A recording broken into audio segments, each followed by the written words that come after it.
आपकी क्या स्ट्रेटजी है किसी भी प्रोडक्ट को पहले पेज पे रैंक करने की? इसमें उसको पहले तो हम देखते हैं कि प्रोडक्ट का A+ कंटेंट कैसा है उसका, क्योंकि जब कोई भी बायर आता है ना कोई प्रोडक्ट खरीदने, वो प्रोडक्ट नहीं खरीद रहा होता, वो खरीद रहा होता है पिक्चर। बिल्कुल सही। पिक्चर जब कैसी है, उसको नज़र कैसी आ रही है, उसके ऊपर बायर जर्नी इजी है उसकी, तो वो डेफिनेटली उसको क्लिक करेगा। सेकंड उसकी है ऑफ़र, तो ऑफ़र क्या है और उसके रिव्यूज़ क्या हैं, सोशल मीडिया पे या अमेज़ोन पे उसके रिव्यूज़ अच्छे हैं या बुरे हैं।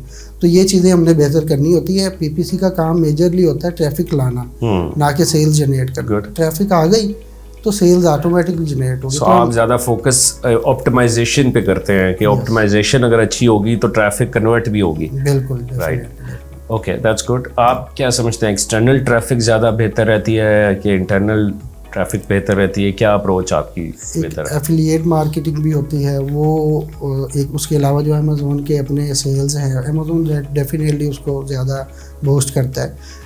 PPC के डिफरेंट स्ट्रेटजीज़ हैं, आप उसको लॉन्ग टेल कीवर्ड्स में टारगेट करें, लो CPC को टारगेट करें और उसके ऊपर ट्राई करें कि आपको रिव्यूज़ भी मिले, बायर्स से कनेक्ट करें, रिव्यूज़ जनरेट करें। तो वो स्ट्रेटजीज़ डिफरेंट है, हर प्रोडक्ट के लिए डिफरेंट होती है, तो वो वर्क करती है। ठीक।